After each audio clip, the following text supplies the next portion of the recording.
Okay, so we did have a talk about Kellen Moore. Is he doing a good job? Because I honestly can't tell. On one hand, his offense is downright offensive to watch. On the other, it's highly rated in a bunch of metrics. So what gives? Am I missing something? Is the offense actually good?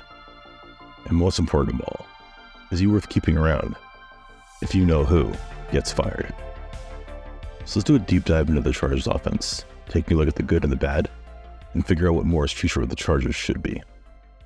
Before I go any further, I do want to warn you, I will be making more puns than usual. I would highly recommend against any sort of drinking game during the consumption of this video, but I do recommend subscribing to the channel. Good thing number one, more deep balls. Reluctantly, I have to admit that looking back, Joe Lombardi's reign as Chargers offense coordinator wasn't that bad. In the one season he had Herbert healthy, his offense ranked top 5 in DVOA.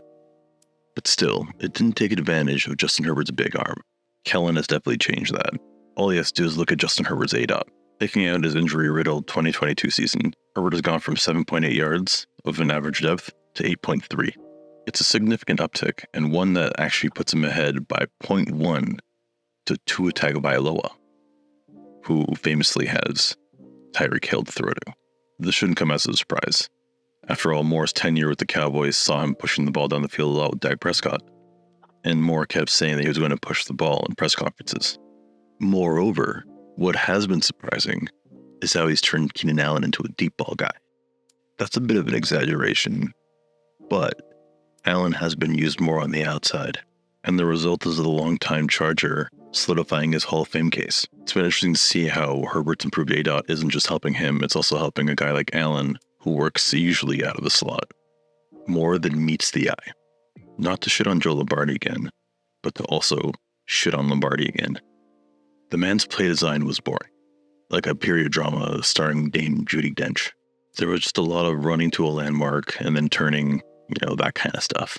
And sure, the simplicity was kind of by design because it also helped the Chargers run a lot of plays, but it made them pretty predictable. So far, Kellen has done more to make it easier on his offensive players. Like, take this play, for example, where he stretches a defense with an unusual alignment, putting the running back all the way out wide.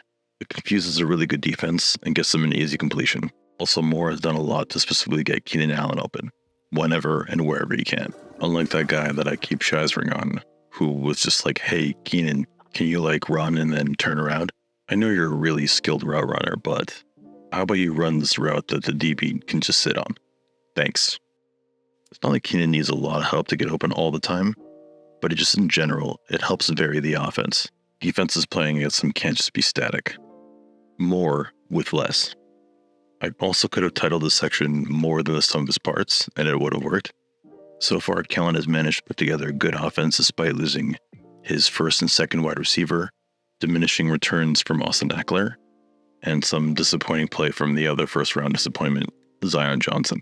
Not to mention, he has had to deal with a Herbert injury as well, though not as bad as the rib one from last year, but still the finger definitely has limited Herbert. Also, he's done a lot better with injuries on his side of the ball than his head coach. More importantly, we should probably talk about the not so great things about his offense. Can't run anymore.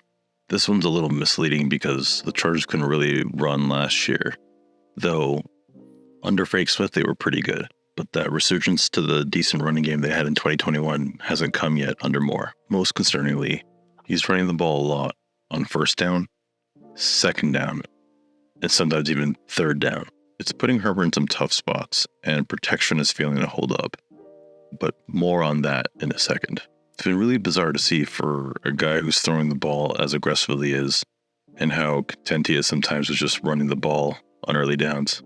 Something about it just isn't adding up. More is less, as in he's lesser in end of game situations. I can't believe I'm going to say this, but Joe Lombardi was way better at the end of games. Chargers have been an unmitigated disaster at the end of games. I'm not going to even bother showing the numbers because if you just watch any of them, you'd know they cannot even get a playoff at the end of a game.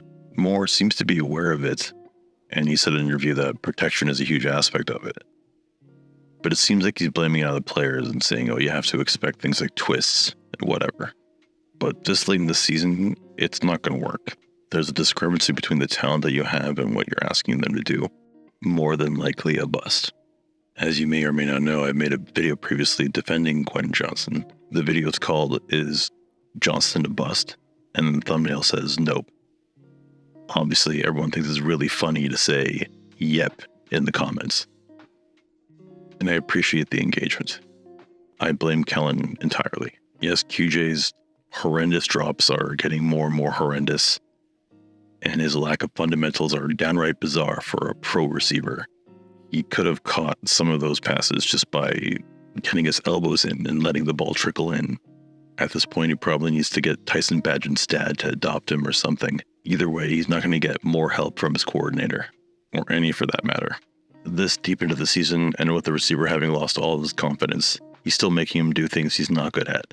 It's been interesting to watch that a coordinator like Moore, who was kind of hailed by the ringer at one point as having a systemless offense, seems pretty hellbent on doing the thing that he wants to do and not adjusting it for a new player like Johnston.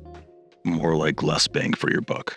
Like I said earlier, he's done a really great job of involving Keenan Allen in the offense, but it's come at the expense of the rest of the team. Herbert has always tended to favor Keenan, but this year it's been downright codependent. Gotten to the point where coaches like John Harbaugh are openly mocking what they're doing on offense.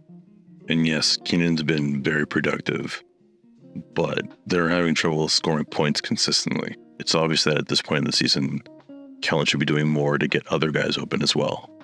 Faith no more.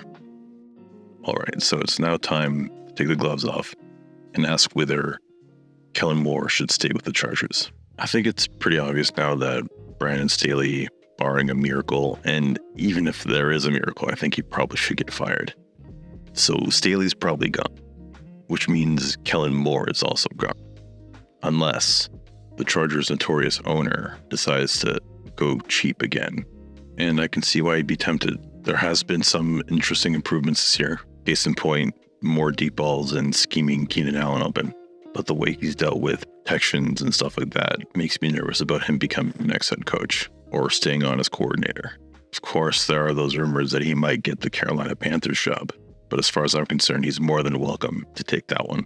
Considering the job he's done, there's plenty more fish in the sea.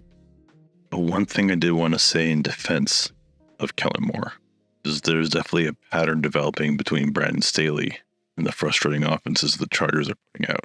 For example, the Chargers were putting Herbert into bad third down situations by running the ball a lot on first down when Joe Lombardi was around too. I think there's a strong case to be made that Brandon Staley might be a bit of a stage mom. You know, the ex-Dayton quarterback kind of living his dreams through his coordinators and quarterback. But there's a chance that this isn't all Kellen Moore's fault. But also, considering that a lot of the same criticisms have followed him since Dallas, there's also a good chance that he's a part of the problem too. Thanks for watching. Leave a comment with any more puns that you can think of.